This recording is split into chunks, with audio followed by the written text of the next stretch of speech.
2016ರ ಚುನಾವಣೆ ಪ್ರತಿ ರೀತಿಯಲ್ಲೂ ಭಿನ್ನವಾಗಿದೆ.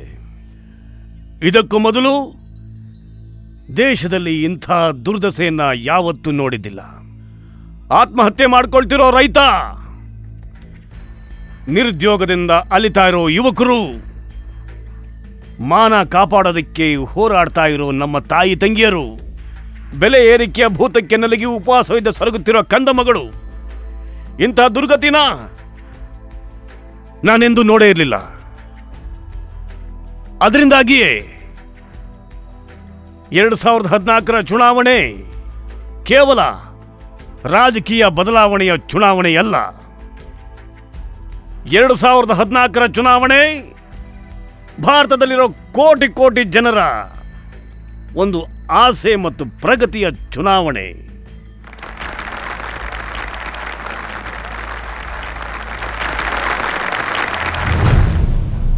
ಅಣ್ಣ ತಂಗಿಯರೇ,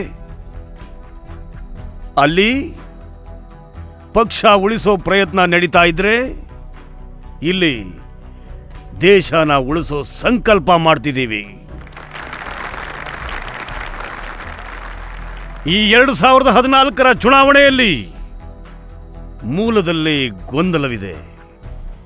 ದೇಶಾದ್ಯಂತ ಕಾಂಗ್ರೆಸ್ನವರು ಕಾರ್ಯಕರ್ತರು ತುಂಬಾ ಆಸೆಯನ್ನು ಹೊತ್ತು ದಿಲ್ಲಿಗೆ ಬಂದಿದ್ರು. ಅವರಿಗೆ ತಿಳಿಸಲಾಗಿತ್ತು 17ನೇ ತಾರೀಕು ಪ್ರಧಾನಮಂತ್ರಿಯ ಪಟ್ಟದ ಘೋಷಣೆಯನ್ನ ಮಾಡ್ತಾ ಇದ್ದಾರೆ ಅಂತ. ಪ್ರಧಾನಮಂತ್ರಿಯನ್ನ ನೋಡಕ್ಕೆ ಬಂದಿದ್ದಂಥವರು ವಾಪಸ್ ಹೊರಟೋದ್ರು ಗ್ಯಾಸ್ ಸಿಲಿಂಡರ್ನ ತಗೊಂಡು.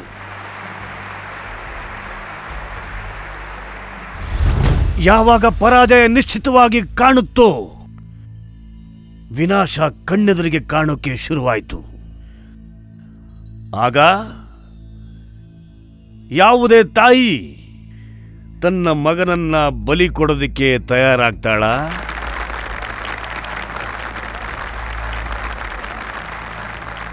ಯಾವ ತಾಯಿ ತನ್ನ ಮಗನನ್ನ ರಾಜಕೀಯ ಬಲಿಪೀಠಕ್ಕೆ ನೂಕ್ತಾಳೆ? ಅದಕ್ಕೆ ಒಬ್ಬ ತಾಯಿಯ ಮನಸ್ಸು ಕೊನೆ ಕ್ಷಣದಲ್ಲಿ ಬದಲಾಗೋಯ್ತು. ಬೇಡ ಬೇಡ, ನನ್ನ ಮಗನನ್ನ ಉಳಿಸಿ